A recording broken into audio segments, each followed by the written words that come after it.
Middlesbrough are the kingmakers of the Championship this season. Ipswich Town this week. Leeds follow that. Lewis, looking forward to it?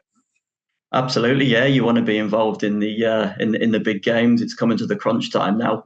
Nobody wants to be in games that don't mean anything, and certainly for Ipswich and Leeds and ourselves to some point, these games really do mean something now.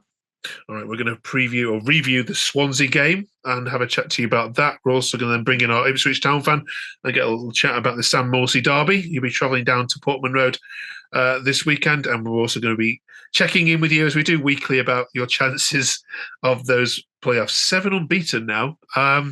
Even you must have that slight glimmer of hope has grown gradually as weeks go by. Yeah, absolutely. I mean, we were 6 points above the drop not long ago, and now we're 6 points off the playoffs still. It's a shame that Ipswich couldn't do us a favour against Norwich, and it's a shame that Coventry got a win against Leeds. But all we can do really is just keep looking after ourselves and see where it takes us. We keep winning games at the moment. We're not conceding. We've been solid. It's enjoyable again. And until we've got nothing to play for, we'll just keep doing what we're doing. Okay. The Swansea manager tore right into his side following what he called a shambolic footballing display. Was it that bad? Oh, it really was. Yeah, they were absolutely dreadful. I mean, talk about a team on the beach. They just weren't there at all. I mean, Sheff Wed were bad the week before against us. Swansea are probably up there as being as bad. And I did say Sheff Wed were the worst team I've seen at the Riverside. I think Swansea were just one of them where they didn't really want to be there. It was such a comfortable game. I can't really remember, apart from one tame shot, them troubling us at all. So yeah, I think their fans will probably be as scathing as their manager later on in the podcast. He's also had a little mini dig at the Riverside atmosphere, saying that the atmosphere was terrible. He could hear people talking in the stands. Is that fair? It wasn't quite that bad. I mean, not to have a go at Swansea, it's a long way, but when you bring, a couple of minibus full of fans, it doesn't really help the atmosphere. And the fact it was a pretty, dull, boring game. Again, it's not going to be a raucous atmosphere. It's not like it's a big game. But yeah, it was a decent little atmosphere. There was a new song about Larty Laugh that was getting sung plenty, so it was quite loud. I think he was just on one, to be honest, their manager, after that performance. Okay. Let's bring in our Ipswich Town fan, Ian, who, as you said, did you no favours in the Norwich display last week. How are you, Ian? Welcome to the Mills Review. Hi, Mark. Hi, Lewis. Yeah, we've don't expect any favours this weekend either, actually, Lewis. But yeah, we didn't read the script. I think Coventry did, but we didn't read the script this weekend. So yeah, back to the drawing board. You beat Middlesbrough earlier in this season, December 2-0, when they're having their dodgy spell. What did you make of them as a side then, Ian, and what do you make of them now?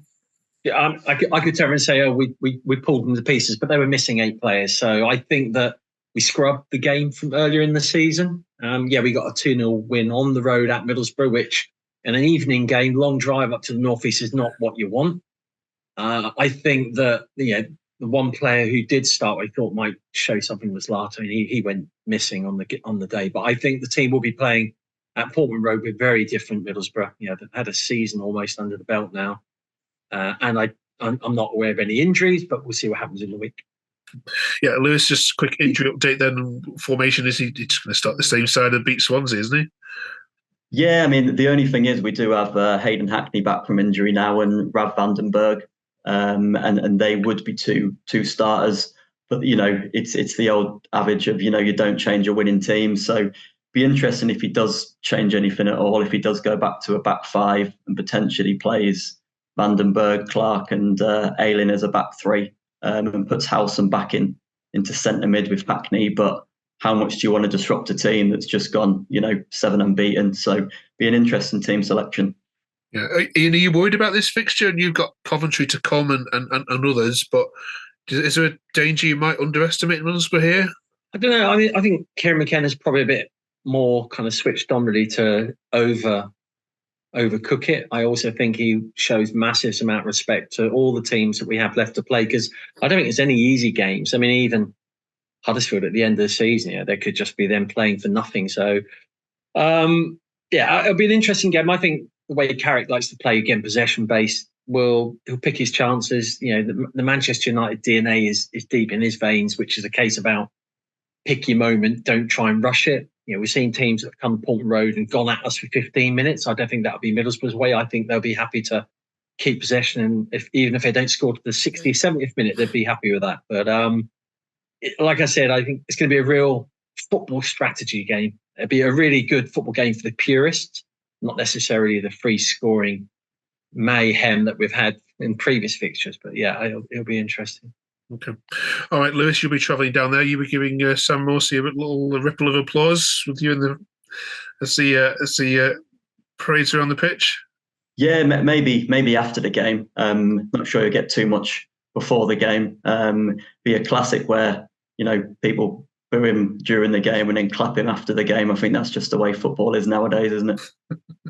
And Leongo as well as a former player, but I can't. What's Leongo's stats for Middlesbrough? It doesn't seem to have registered any senior appearances for some mistake. We sort of had him on trial. I think it was last January. It was a bit of an emergency loan, and I think he was there for a couple of months, and I don't think he made it onto the pitch at all, and he just sort of disappeared, and then all of a sudden he's pulling the strings at a team in the top 2 in the Championship. So it's funny how football works out sometimes. Yeah, and if it's 1-0, who's going to score, don't you? Absolutely. Assist by Morsey as well. Yeah. When we got Luongo from Middlesbrough, there were actually Middlesbrough fans I heard saying, "I didn't even know we had Luongo." So that's how kind of absent he was in the squad. Let's get some score predictions then, shall we? Lewis, you go first for us. Yeah, I mean, we've got 5 games left. We probably need to win at least 4 of them, and that might not be enough for playoffs. But unfortunately, I can't see a win in this one. So I think it'll be a tight game. I think it'll be a good game. Probably doesn't do us any good. Probably doesn't do Ipswich any good. But I'm going to go for a 1-1. Okay. Ian? Yeah, we have a habit of bouncing back from losses pretty good. I think 5 on the bounce last time.